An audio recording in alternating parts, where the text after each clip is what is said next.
আসসালামু আলাইকুম। সবাই কেমন আছেন? আশা করি ভালো আছেন, যে যেখানে আছেন। আল্লাহর রহমতে আমিও ভালো আছি। তো আরেকটা নতুন ব্লগ নিয়ে আসলাম, তো আপনারা দেখতে থাকেন। আমাদের বাড়িতে কাজ আছে, প্রায় কাজ শেষের দিকে। তাদেরকে একটু কষ্ট করে কাজগুলো করলাম, কারণ অনেক বৃষ্টি। এই রোদ এই বৃষ্টি, এই রোদ এই বৃষ্টি, এর মধ্যেও মানে কাজ মোটামুটি শেষের দিকেই। অল্প কিছু আছে ধান নেওয়া, আর এদিকে কুরবানি ঈদ আইসা পড়ছে। বাসায় মুড়ি নাই, এজন্য মুড়ি ভাজতেছিল। আর আমরা সব সময় হাতের মুড়ি খাই, আমরা নিজের হাতে মানে ধান দিয়ে সেগুলারে ভাঙিয়ে টাঙিয়ে চাউল বানিয়ে পরে সেগুলা দিয়ে মুড়ি বানাই আর কি। মুড়ি ভাইজাই খাই নিজের হাতেই, মানে সেটা স্বাদ আলাদা, অন্যরকম। নিজের হাতের মুড়ির স্বাদটা আলাদা। এখানে একটু মেডিসিন দেওয়া হয় না, মানে কোনো কিছুই না, মানে এটার গ্রান বাসনা সব কিছু খুবই ভালো লাগে এই মুড়িটা। আর এটা আমার মা থাকতেও ভাজতো আমাদের বাড়িতে। যখন আগে মুড়ি খোলা দিত, এখনও যখন মুড়ি খোলা দেয় তখন 2-3 দিন, মানে 3 দিন পর্যন্ত মুড়ি ভাজে। মানে অনেকগুলা করে মুড়ি ভাজে। মানুষ না থাকলেও দেখা যায় আমাদের বাড়িতে খাওয়ার মানুষ আছে, অনেক খাওয়ার মানুষ আছে। বড় বাড়ি, লোক থাকে না, কিন্তু আসলে খাওয়ার মানুষ আছে। আর কিন্তু আমাদের বাড়িতে অনেক কাজ আছে, মানে এখন পর্যন্ত ধানের কাজ শেষ হয় নাই, তারপরে মুড়ি খোলা দিয়েছে। কারণ একদম মাত্র আর কয়দিন রয়েছে, 4-5 দিন মনে হয় রয়েছে কোরবানি ঈদের, বেশি সময়ও নাই কে। এই জন্য মানে কাজের মধ্যেও মানে মুড়ি খোলাটা দিয়েছে। আসলে কাজগুলো পিছিয়ে দিয়েছে শুধু বৃষ্টি। বৃষ্টি না হলে দেখা যায় আমাদের এতদিন কাজ শেষ হয়ে গেত। কিন্তু মানে প্রতিদিনই বৃষ্টি হয়, 1-2বার করে বৃষ্টি হয়। এই বৃষ্টি এই রোদ, এই বৃষ্টি এই রোদ, এই তালে আমরা ধানগুলা প্রায় নেওয়া শেষ হয়েছে, মোটামুটি প্রায় শেষের দিকে। মাশাআল্লাহ, আল্লাহ পাক যা করে ভালোর জন্যই করে। সে বৃষ্টি দেয় হয়তো বা সেটাও একটা মঙ্গলের জন্যই।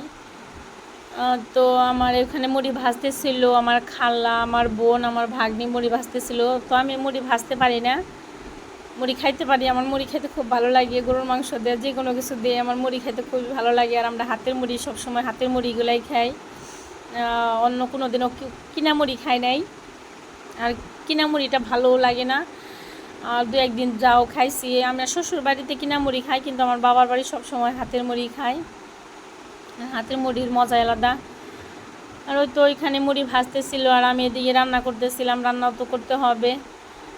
আর তো আমি এখানে রান্না করব, ডিম রান্না করব। আর ডিমটা রান্না করব আমি বেগুন দিয়ে। আর তো এখানে আমি ডিমগুলা ভেজে নিলাম।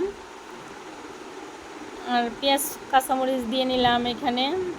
আর এখন আমি ঘ্যাসে রান্না করব, যেহেতু চুলার পাড়ে মুড়ি ভাজতেছে, আর আমি ঘ্যাসে রুমের ভিতরে রান্না করতেছি। বাড়িতে একটা চুলায়, বাবা শুধু একা থাকে, এজন্য একটা চুলায়, আর সেইখানে আমি রান্না করতেছি রুমের ভিতরেই। হ্যাঁ, আজকে আর বাইরে রান্না করব না। আর বেগুন দিয়ে রান্না করব, ডিমটা আমি বেগুন দিয়ে রান্না করব। আর বেগুনের তরকারি আসলে আমার খুবই ভালো লাগে।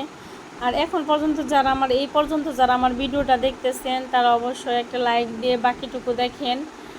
আর যারা নতুন আছেন, যদি আমার ভিডিওটা ভালো লাগে তাহলে সাবস্ক্রাইব করে পাশে থাকতে পারেন, কমেন্টস করেন, শেয়ার করেন। আর বেগুনের তরকারি আমার খুবই ভালো লাগে। বেগুন ভাজি, বেগুন রান্না, ইলিশ মাছ দিয়ে বেগুন ভর্তা, বেগুনের সব কিছু আমার খুবই পছন্দ। অনেকে বেগুন কিন্তু পছন্দ করে না অ্যালার্জির জন্য, কিন্তু আমার বেগুন খুবই ভালো লাগে। জানি না কার কার বেগুন ভালো লাগে, কিন্তু আমার হাজব্যান্ড বেগুন এত পছন্দ করে না। আমি বাসায় যখন যাই তখন বাসায় তেমন একটা বেগুন আনা হয় না। আর আমি বেগুনের রেসিপি বেশি করিও না, বেশি রান্না করি না, কারণ আমার রোজার আব্বুর হচ্ছে আমার হাজব্যান্ডের অ্যালার্জি আছে, এর জন্য আমি বেশি বেগুন ওটা খাই না। এখন বাড়িতে আসছি, এখন তো আর ও আসে নাই, এজন্য বেগুন রান্না করতেছি ডিম দিয়ে। বেগুন সব কিছু দিয়ে ভালো লাগে বেগুনের তরকারি। অনেকে আবার পছন্দ করে, অনেকে পছন্দ করে না। তো এখানে আমি বেগুনটা কষাই নিতেছিলাম, আর অল্প তেল দিয়ে কষাইতেছিলাম। আর আমি কি অলস, মানে ভাজির কাঠি থাকতে আমি মানে আনার দুঃখে চামিচ ছিল হাতের কাছে, সেই চামিচ দিয়ে আমি নাড়াচাড়া করতেছি। এত অলস, মানে মাঝে মাঝে এত খারাপ লাগে যে কোথাও কেউ যদি একটু মানে নুন মানে পানিটাও এগিয়ে দিত, মানে তখন ভালো লাগতো এরকম, ওই রকমই আর কি এখন সেটাই মনে হইতেছে। আর এই তো আমি বেগুনের তরকারিতে ঝোল দিয়ে নিতেছিলাম, এটা ভুনা বোনাই করব, একটু হালকা একটু ভুনা রাখবো। আর এবার জ্যৈষ্ঠ মাসে ধান নইতে আইসে এত আরামে ধান নেওয়া হইলো, মানে বেশি গরম একটা বুঝলামই না, খালি বৃষ্টি বৃষ্টিতে ধান নেওয়া শেষ করলাম।